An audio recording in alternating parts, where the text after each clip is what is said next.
Hi, this is BS in Fresno, and I'm Dr. Salo Stanley. I'm Salo, And I am Barbara Heinzelman.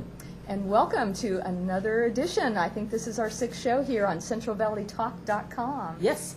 And I hope you're tuning in on live streaming. And today we're going to be talking about some of the energies on the planet. And they have been rocking and rolling. This past couple weeks, I've talked to people that they said it's just been an incredible week. Oh, I know. And just think about it. It was the 100th anniversary of the Titanic just a few days ago on the 14th, I think it was. Yes, it was. And how appropriate that it sunk on a 14-day, because that's a 5 in numerology. 4 and 1 is 5, and that's usually drama, trauma, and chaos. And also the 14th was the anniversary of Abraham Lincoln being shot at Ford's Theater. I know. So lots of momentous occasions happened on April 14th. I know. So, we have the Mayan pyramids in the back today. I think it's a great little backdrop here just to talk about. The Mayans talked about 2012 and the stars and astrology. And so what we're going to talk about a little bit today is that Mars in astrology has gone out of retrograde in Virgo. And what that means is if you felt like you were sloshing through mud the last few months, can't get your boat rowing, can't get those projects going forward, the reason was Mars, which is the planet of action and male energy in the universe, was backing up, retrograde in astrology. And just to say what that looks like, in the sky, it looks like it's gone backwards, but it's not. It just kind of appears that way from planet Earth. And in Virgo is a very meticulous sign. It's about, order, structure, your body, health care, taking a step-by-step process. And so the last few months we were there looking at projects, making sure we had our ducks in a row, making sure our dance was just perfect to go out and launch, and now we can go out and do those projects because it is out of retrograde right now. The thing is, next month, we're going to have the opposite planet going retrograde, the female side, which is Venus. That'll be going retrograde on May 15th through the end of June of 2012. What that basically means is through 2012, we have this major energetic, wonderful doorway that we're going through. We're actually walking through, as the Mayans said, it's not the end of time, it's the end of our dimensions. All dimensions are collapsing around us. They're falling down. The veils are thinning, and we are becoming our spiritual self.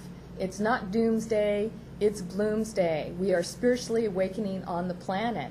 And with Venus going retrograde, that is the feminine, divine feminine.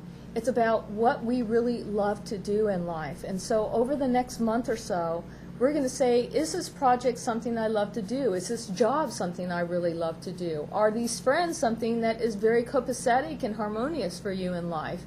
What else is going on? Is this the time that you really want to have that baby? Maybe you might want to put it off, or maybe you really do feel like you have that strong desire to do that. The reason is we're really getting our ducks in a row, balancing our male side and our female side to come together for the rest of the year. We have a major alignment in June with Venus. In fact, a lot of the Native Americans across the United States are going to do special ceremony, I think around June 2nd, 3rd, or 4th, where we have this special alignment with Venus, which is the planet of love. And it's about bringing in this unity consciousness that's happening here on the planet. So if you felt like there was a lot of chaos last month, the reason was we had Mercury in retrograde, we had Mars in retrograde, people were not hearing what we were saying, terrible communication with emails, with our friends, things not moving forward, being misunderstood, and sometimes feeling like you just got kind of punched in the stomach with your projects. Well, you're not alone. We were really going through a really hard time last month. And it's so coinciding, like I said, with the Titanic.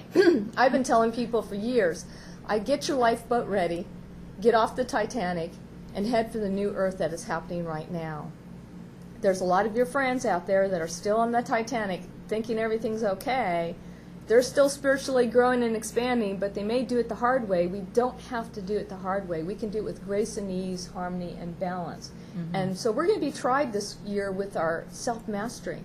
And I can give you a perfect example what I went through this last month being in my self-mastery with Mercury retrograde and Mars retrograde and figuring out about not holding on to things and kind of surrendering to the universe and the energies and just kind of being very fluid with the universe.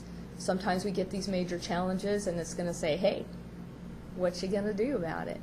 And I can tell you I think it was about 3 weeks ago during Mercury retrograde, Barb went out to go feed the cats outside in the morning. Yeah. I went to go feed Essie Mae, and I look out and I see my truck.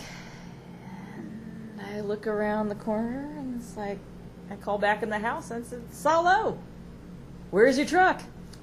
And I kind of looked outside and said, well, it looks like it's not there. Just like that. She really did say it like that. Really honest I to didn't God, get I upset. swear. It looks like it's not there. It was a wonderful, beautiful, sunny day. It was a Saturday.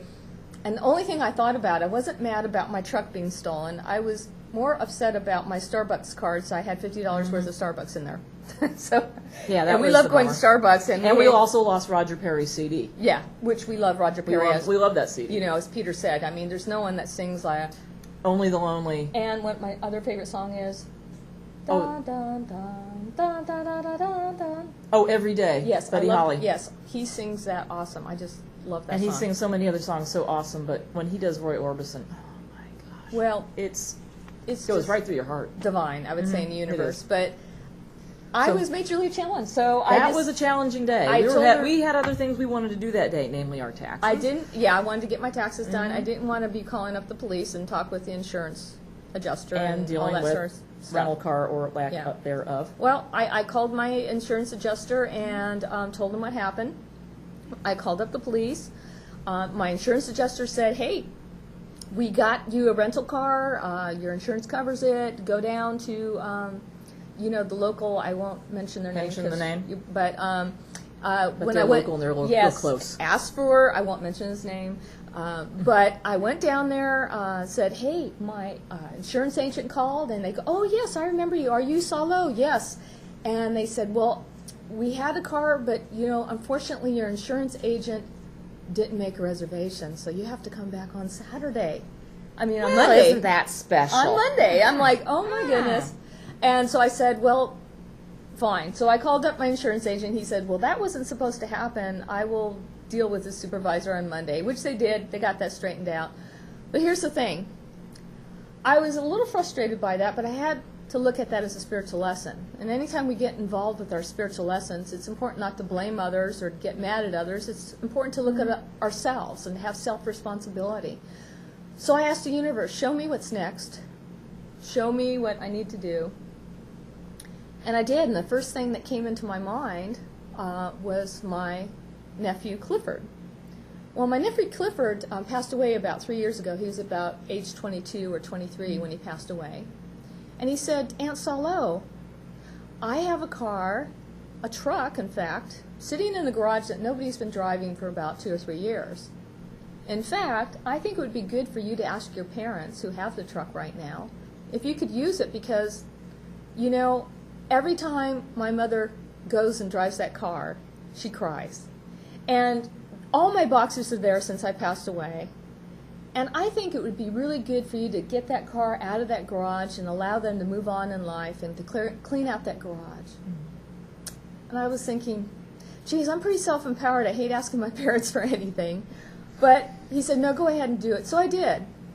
I called up my dad and said, hey, this is what happened with my car today. He said, sure, no problem. The next day, went over there, got into the truck. He had it already cleaned, and it was a beautiful midnight blue. I would never pick midnight blue for a truck. But it is beautiful. It's beautiful. It's a 2006 Toyota. It's better. My truck was a 2002 Toyota Pre-Runner. And we just didn't know how bad we had it until we lost that truck. Until we got the new truck. And of course, if you see my truck, Bernie, my guides did say he is on his way probably to Mexico right now. So, in his next reincarnation. So yes, he's next life. Yes. I think he always wanted to be bad. I think so too. So. A bendito. Oh. Yes. Arriba! Yeah. So, so we got the car, the truck, and I'm driving it, and I'm thinking, oh my God, it drives so smoothly. It must have a V6 engine in it because it has a lot of get up and go. The seats were really comfortable, and it was almost like a capsule into yourself because I could not hear the outside. So beautiful. It was. you know how you go up on the corner, and here in Fresno, sometimes you have homeless people with their cardboard saying, you know, can I have some money? I don't have any food. Which most of the time we will give them some if spirit so moves me. I do. But, you know, through my car, I could always hear them. But we came up to that stop sign. We had the jazz music playing. Our legs were stretched out. We had wonderful leg room. We had KFSRs. It was great. And all I saw was, I didn't hear a word. It was like very interesting. I never had been in such a quiet car. So you don't really know what you miss. So everything in the universe gone up a step vibrationally. It was about being fluid, letting go, and seeing what the universe had to present for you in the universe. I had to not be in fear, not be in anger, and just kind of surrender. Mm-hmm. And as difficult as that is, that was probably an example of what, you know, my guides are saying that we're going to be challenged with over the next few months with 2012 and beyond. And what the Mayans were saying, it's about, you know, they read the stars, heaven here on earth. They had the legend when the eagle of the north meets the condor of the south, we will have unity consciousness here on the planet. And I think that's happening now. And we really have to step it up a notch with our vibration and just kind of just feel it. And you know those times when you were so mad at someone, you didn't want to talk to them forever, sometimes it could be months or years, and what my guys are saying, time is speeding up, and that's no longer going to be happening. Either those people get popped out of our lives, or it gets resolved very quickly now. And we're going up a notch as far as our vibration. Our economy is going to be getting better over the next few years. Our situation with money is going to be better. So just hang in there. Just be patient. Create your own job. Do your creativity. Follow your dreams. We have Neptune and Pisces over the next 14 years. And we talked about this in past programs, and it's about following your dreams and knowing that they can come true because we will divinely be supported with that. So I just love it. What do you think? I do too. It's been an interesting ride the past 3 weeks. It's just been totally an interesting ride. Well, no pun intended. Yeah. Yeah. As I'm saying that. But yeah, driving the new truck has been a great ride. Yeah, we used to keep on getting up a notch. And in fact, you know, our other restaurant that we went to. We used to go to Casa Marquez. Well, it used to be Don Jose over in Palm and Shields. And it used to be that for like the longest time.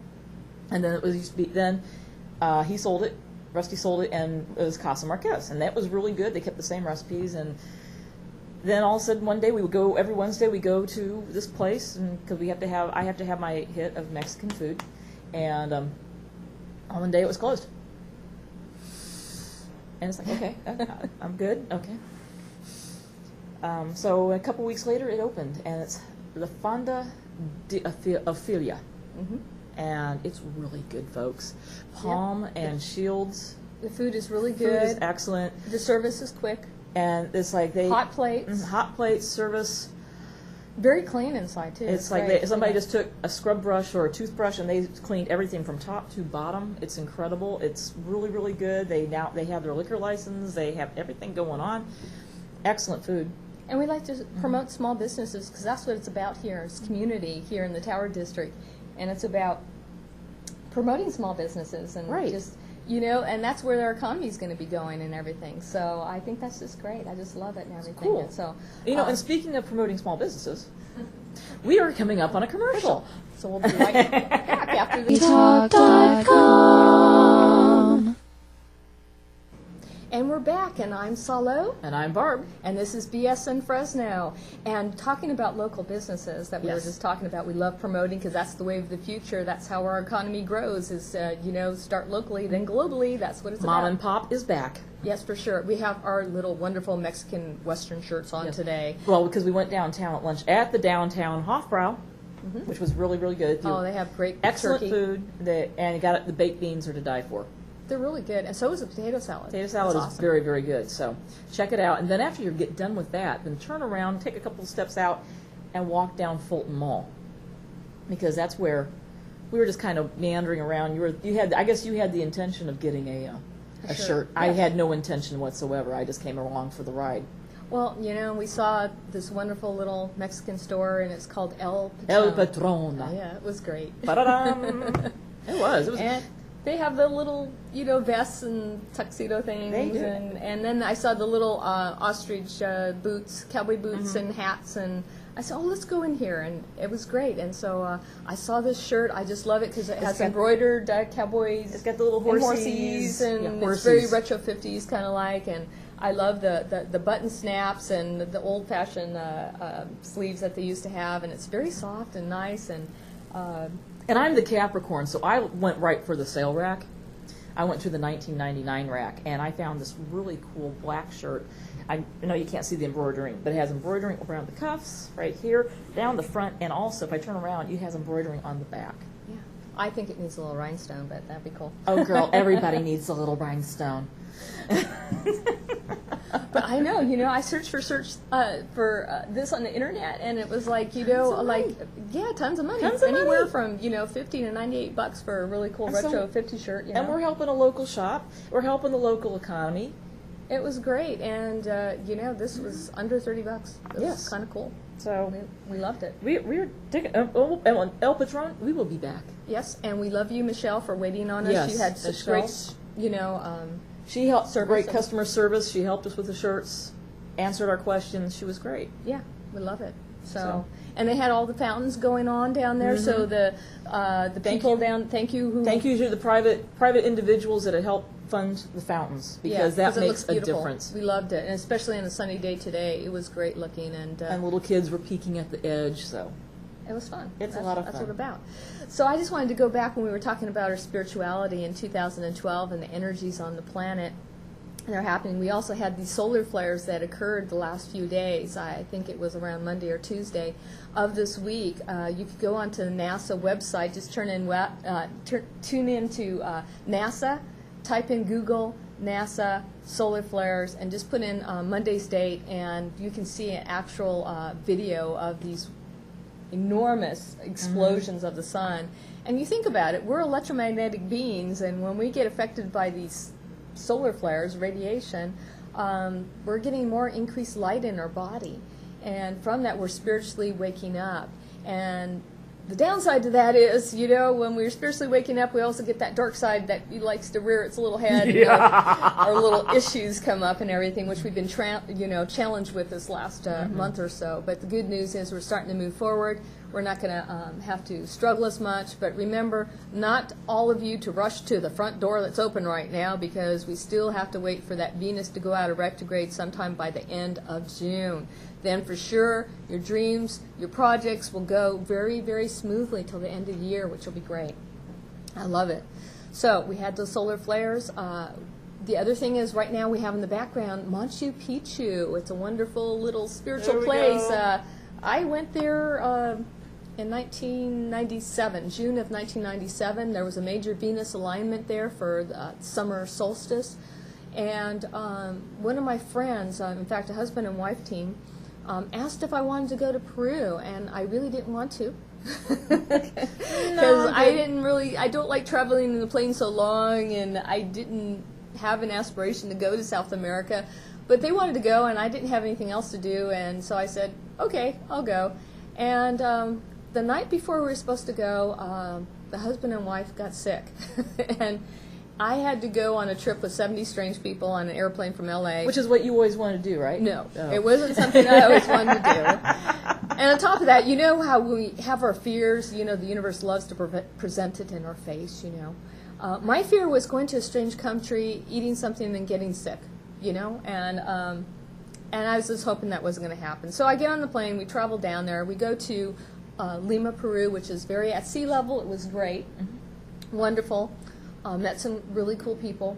The next day, we got on an airplane and traveled to Cusco, which was probably around 12 or 13,000 feet or so. It was really high up there, and the minute I got off that airplane, I had the most terrible headache.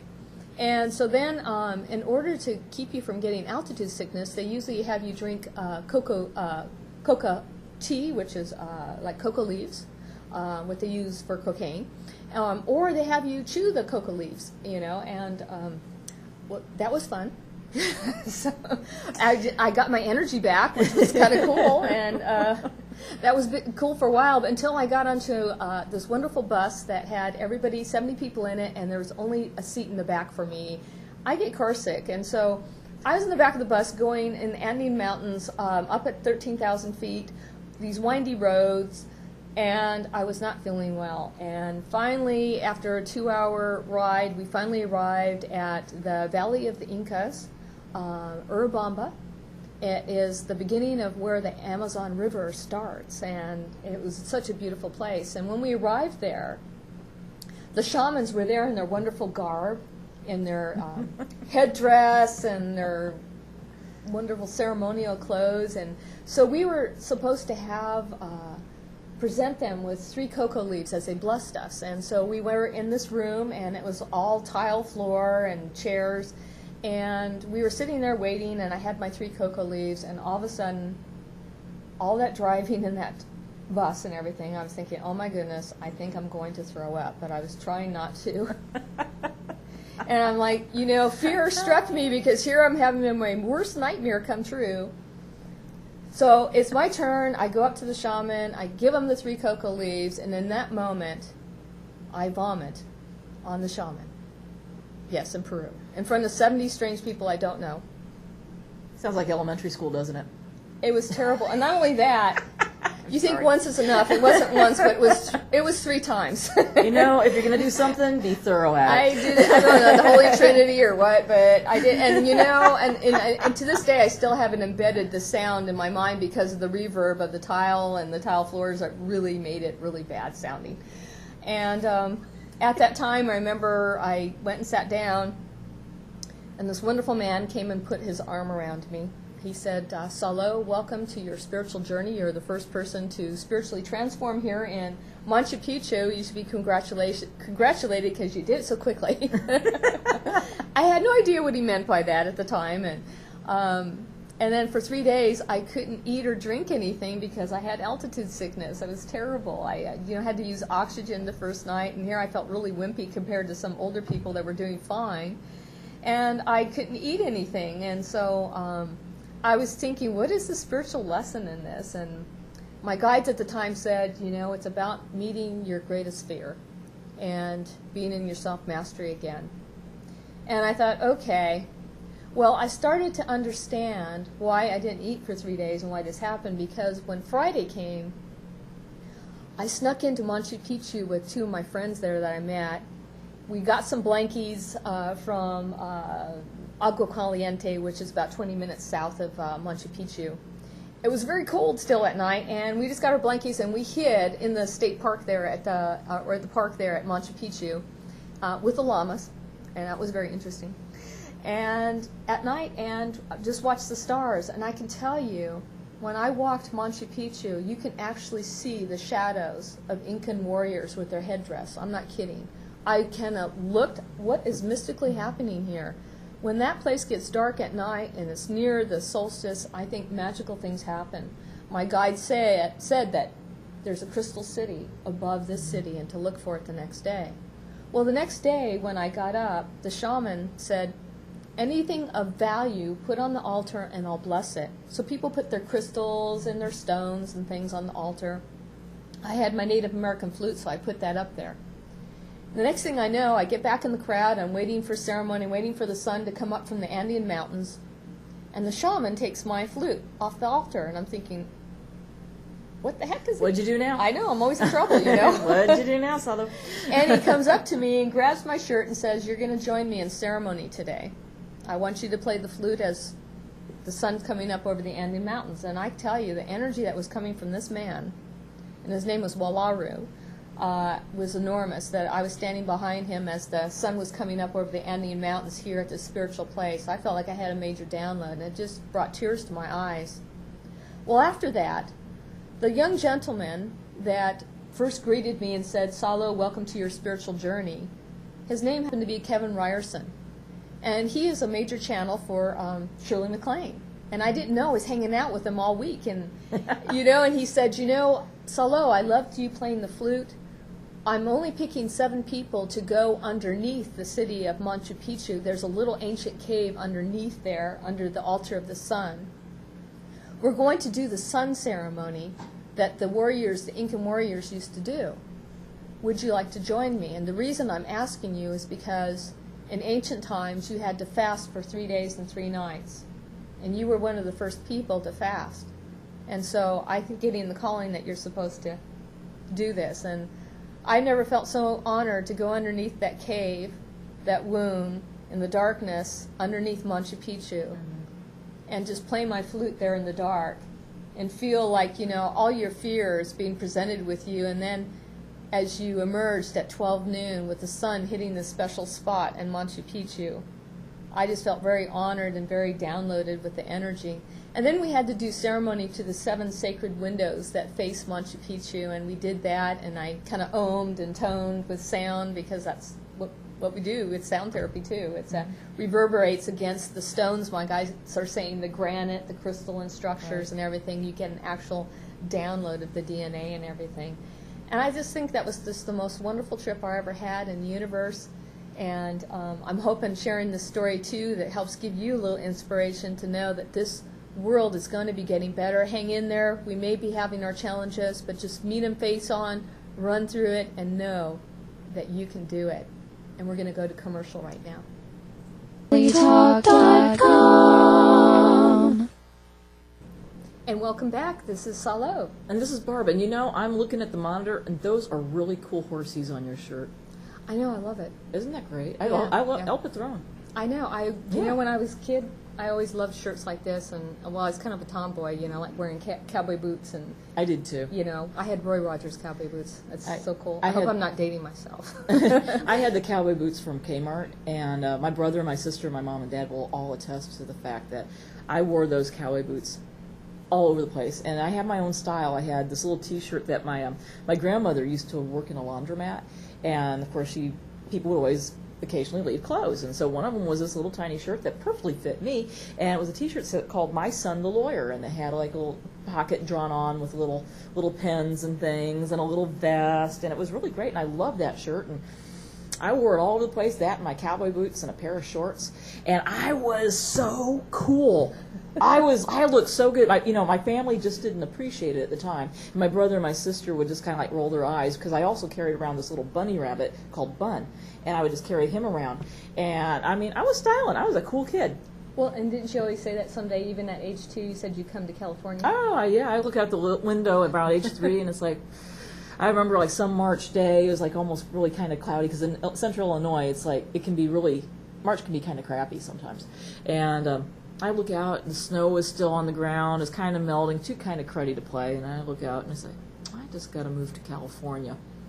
And all I knew about California was the wonderful world of Disney on Sunday nights, which really looked cool anyway, but no, I just knew I would play with my little puzzles. I had my little puzzles, and I loved the United States puzzle, and I would just play with California. And didn't you say that you thought that the oceans were warm when you came out here because of all the old movies of Annette and Frankie, they ruined everything. And then you see Mildred Pierce, and they go into the ocean like it's nothing. And then, of course, Frederick March in A Star is Born, at the very end, he goes off into the sunset. And nothing. And you go out there. And I grew up with the Gulf of Mexico, bath water. And I get off the plane, I go to Santa Monica Pier, I see these little kids running into the ocean. It's like, oh, cool, take off my shoes, roll up my pant legs. I walk in. It's freezing cold. I'm going to look at those kids. Are you nuts? Are you nuts? So, yeah, I've never felt anything colder than the Pacific Ocean. It's really cold. It is. So yeah, and I always heard that Frankie and Annette, they did those scenes, they had to do them in the morning. So they were cold. Good acting. They should have gotten some awards on that one. I know, isn't it funny how we have little childhood stories and things and stuff? I always tell Barb that, the way I learned my numbers and colors was the fact that, my dad would always go to the bar, and in those days, as a kid, you could go to the bar. Yeah, you could. Not nowadays, no. But now it's child abuse. Yeah. Now you get written up and you get hauled off to jail. But we used to go to the bar, and my dad said, "Don't tell your mom where I'm taking you." And I said, "That's fine." But he said, Mrs. Stanley, don't listen right now. Yes, okay? Don't listen. La la la la la. So he'd say, "We're going to learn you a little game called 9 ball." And so I just remembered barely reaching up at the table with a little cue, and he would say, you got to hit the number 1 first, and he'd say what the color was, and so that's how I learned how to do my numbers and my numbers and my colors. But you think about it, it makes perfect sense. You learned them.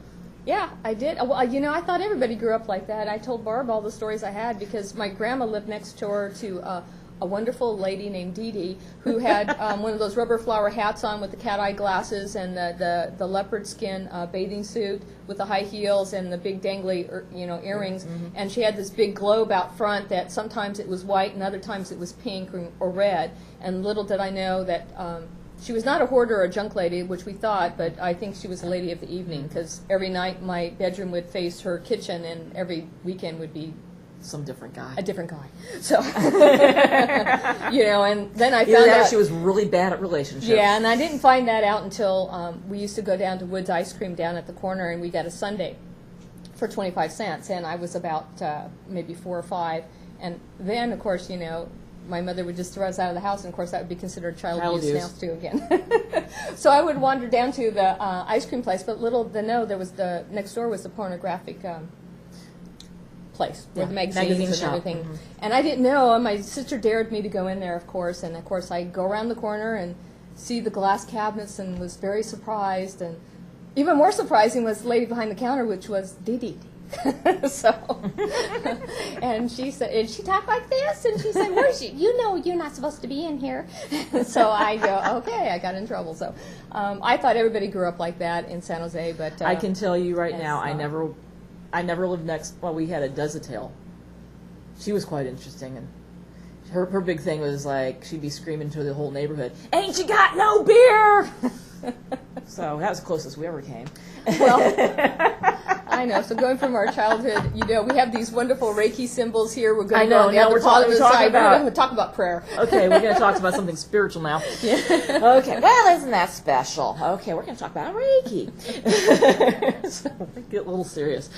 About so when we develop, we don't always stay with those childhood things. Eventually, we do kind of sort of go into more detailed things and more spiritual things.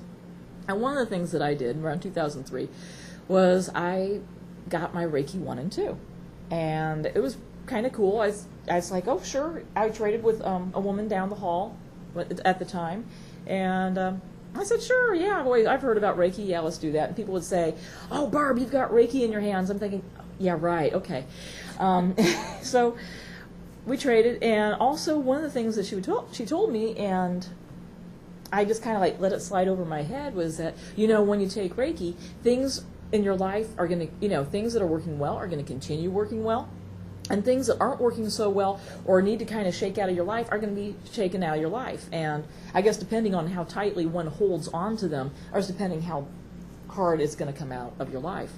So I didn't really think about that much until I became a Reiki master in 2005. And 2005, I became a Reiki master, and then I was thinking, wow, I really need to get on this journey here, because that's when my Reiki journey really began. Because I learned all these things in Reiki 1 and 2. I'm thinking, I don't know what to do with this. I don't know. I can massage people, but don't make me do Reiki on them. No.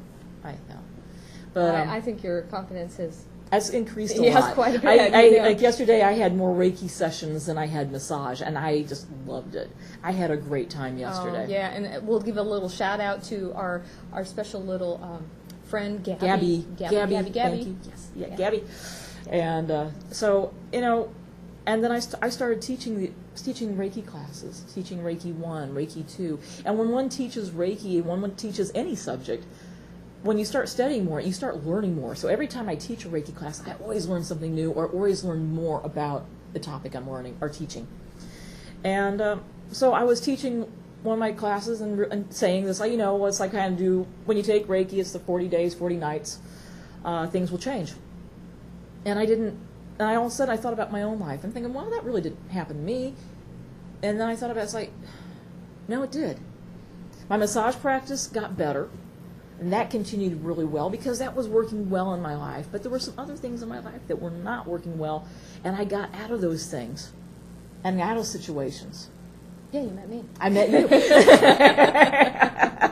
And things got better. Yeah. And so Reiki had its way with me. I always tell my students, let Reiki have its way with you. Let it work gently with you. Reiki is not harsh. Reiki is always gentle. Reiki always goes where it's supposed to go, where it's wanted to go, where it's welcomed. Okay, Reiki does not have the dark side, unless, of course, you want it to have the dark side. But for me, there's no purpose for having that. Well, people always ask you on the phone. They say, "Well, what is Reiki?" Reiki, it's like, how do you do it? I mean, well, I like what you've told me. Reiki is like praying with your hands. Reiki is also me laying my hands on you and you remembering who you are. I lay around the crown chakra, the shoulders, the heart chakra, the solar plexus. Reiki works on the physical, emotional, and spiritual level. It can heal or have its way with you in all of the three of those areas. And you also use the symbols this is the Japanese Sanskrit symbol for Rei and Ki, and so that's part of that. But in second degree, there's also some symbols we use. There's also some Reiki masters that like to keep them not secret, but protect them so people who have not been initiated into them don't get them confused.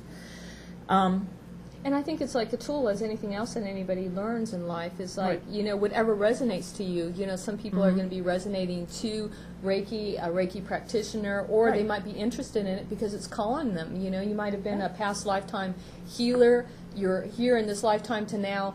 Everything that you've worked for the last 1,000 years of working to be a Reiki master, now all of a sudden it's your moment in this time of 2012 to shine, and that's what it's about. And that's what I kind of feel with Barb. We're all doing what our self-mastery is, and it's about this one moment in time of building up this self-confidence and sharing your gifts with others. And I can say, at least when I get a boo-boo or not feeling well, having Barb just lay her hands on me for a few minutes, I'm very receptive to vibrational medicine and vibrations, and it just really helps me out a lot too. Right. Helps me get calm. And I like what you said about that. Is like Reiki. There's people that really resonate to Reiki, and there's all kinds of healing. Not everybody's going to resonate. So I can tell you about Reiki. I love Reiki, but not everybody's going to resonate. Some people like pranic healing. Some people like other polarity balancing. It's whatever we resonate to. So exactly, and also as a practitioner. It's I like to not use the word that we're healers. All we are is that we are a conduit of bringing in energy of universal source, kind of like an antenna, and to let it flow through us. But we're not really doing the healing. It's the person who's ever receiving it. I always tell my students, it's like, okay, doing Reiki, you are like the lamp. Okay, you're the lamp. You're not the electricity, and you're not the light bulb. Okay, you plug into the light, into the wall, to the universal source, the universal PG&E, to get the electricity. And you're not the bulb. Your patient or your client, you can't use the word patient, but your client is the bulb. And it's your job, when they go into the lamp, they can remember who they are and they can burn bright. And you're just holding the space, holding the energy to help them remember this beautiful, bright, white being that they are. I love it. It's like holding space. Yes, it's just holding space. That's what holding space means. And it's just important. You're just helping them remember who they are by holding the library of knowledge for them to open the book and take the ball and run. Well, speaking of holding space, we need to hold paper some space by some of the commercials. Space. So we'll be back. Thank you. And we're back, and I'm Salo. And I am Barb. And this is BS in Fresno. And we're just finishing up talking about Reiki. So if you would like to explore Reiki, I just had a new client yesterday.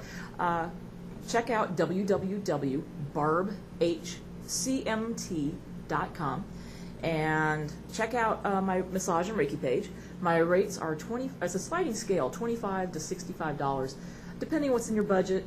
And usually most Reiki sessions take about an hour. We do a little bit of talking before and a little bit of talking afterwards. And I play some really cool music. I play some crystals on you, and it's a really relaxing. Most people say they feel really relaxed after receiving Reiki. No, I just love it. Yeah, it's a great. It just helps you unwind. It helps you relax, and traditionally they've said that it can do some healings and stuff. But if you're open to healing yourself, that's where the journey begins. Yeah. you got to just be open to that. Yeah. Just kind of like said, surrender. Serenity now. No, that's the wrong one. So, and are we going to play a little something? We're going to play a little something. And I'm playing a cajon. I'm sitting on it. I'll just hold it up because it's so beautiful looking. It's a beautiful cajon. It's a beautiful box. Yeah. Isn't it? It's Alex Acuna. He is a great percussionist, and he makes a great box here. It's made in Peru. In fact, we were talking about Manchu we're just talking Picu. about, speaking of Peru. Yeah, so it's kind of cool. You didn't throw up on that one. No, I didn't. Okay, thank you. Okay. Here's a little bit of Patsy Cline. I go out walking after midnight, out in the moonlight, just like we used to do. I'm always walking after midnight, searching for you. I walk for miles along the highway, well that's just my way, oh saying I love you. I'm always walking after midnight, searching for you. I stopped to see a weeping willow crying on his pillow. Well, maybe he's crying for me. And when the skies turn gloomy, the night winds whisper to me, I'm lonesome as I can be. I go out walking after midnight, out in the moonlight, just like we used to do. I'm always walking after midnight, searching for you. I stopped to see a weeping willow crying on his pillow. Well, maybe he's crying for me. And when the skies turn gloomy, the night winds whisper to me, I'm lonesome as I can be. I go out walking after midnight, out in the moonlight, just like we used to do. I'm always walking after midnight, searching for me.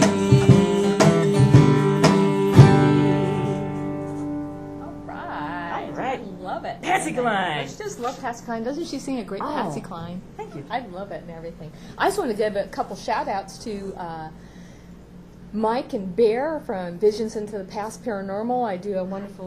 They have a wonderful show on the Uber Radio Network and have me on as a guest. And also I do monthly little Salo's Galactic Guides on the energy of the planet. So I want to give a shout out to them and whoever else that you can think of for a shout out. Mom, Dad, hi. And to my mom and dad too, I guess. Yeah. How about your that sister? in for And your sure. sister in Ohio? Yeah, my sister in Ohio. And my sister in Crystal, Tampa. My brother in Illinois. She's starting her journey. She is surrendering. She stopped her job of many years being a hygienist and working for an endodontist to jump in and do her massage work and her healing work in the universe. She has been listening to the meditations I've been sending her. I've been encouraging her, and I'm so proud of her that she just took the leap, and she's working for a chiropractor now in Ohio, doing massage work and doing her beautiful gift that she came to do in the universe that she has been studying for the last 1,000 years or so, that all of us are. So you guys have permission. Just go out there and do it. Be your spiritual self and know that you can have fun. Yep. Jump off the proverbial cliff and you'll fly. Exactly. That's what it's Notice about. I said proverbial cliff, not a real one. Yeah, and if you want to find out more what I do with sound therapy, helping get rid of that stress and get you integrated to the total divine light being that you are and getting you connected to your guides and angels and your psychic abilities or whatever you want to do in the universe, and come in with a wonderful sound room with light therapy, crystals, and tuning forks on your body. We're playing music is kind of cool. Getting you tuned up in the universe to C sharp, to the middle of the Milky Way galaxy in the universe, then come see me and check my website out at salosounds.com, and you can read all about it. We also have information here on the planet, how you can spiritually evolve. We talk about UFOs, the paranormal, and whatever else is on your mind, because if it can be imagined, Einstein said, it exists. So we have a message from a viewer, which is kind of cool. I love it. My two favorite ladies, you both rock. Thanks for the show. Cool. All right. I have ever done for my well-being. All right. Cool. Thank you. Who is that from? Yeah, we love it. All right, Maureen. Maureen? Oh, yeah. That's right. All right. And You Reverend rock. Steve has a program on Saturday mornings. Forgive me for the time, but I think it's around, what time is it? 11 o'clock 11 on here on Saturdays here. centralvalleytalk.com, so check it out. It's a great show, and I love video, so I did the intro and the exit to that too. So I'm plugging myself shamelessly, aren't I? You're a video junkie. Which is great. We're going to do another song, that's very spiritual, that they've done in the churches for who knows how long. I love Barb's voice. This is also on our CD, BS in Fresno. No, this isn't. This one is going to be on our next CD. Oh, on our next CD. Okay, sorry about that. We're also going to make a Christmas CD too. It's kind of cool. So it's called Wade in the Water.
That's a good one. So yeah, if you want to come to our office, we're at 410 West Olive Avenue in Fresno, and our office receptionist is our dog, Toby, and you will be greeted by him graciously, and sometimes he will sit in for a sound session with you, for sure.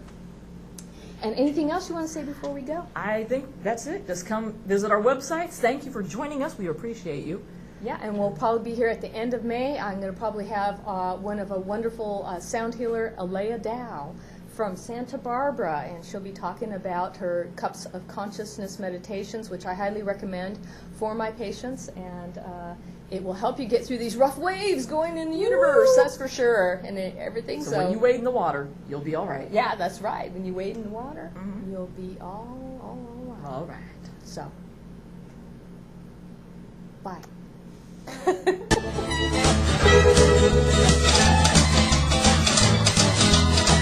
to the juke joint on Saturday night, you know it ain't too far. Taking my shoes off and slinging them more, I'm saving them for the floor. Rolling up my cigarettes at the bar, drinking my whiskey down slow, waiting for the band to strike it high, and on the dance floor I go.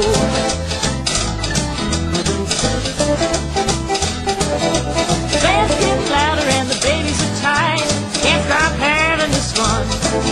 The temperature's rising, everyone is there, you know it ain't too far. Here comes the snake oil man.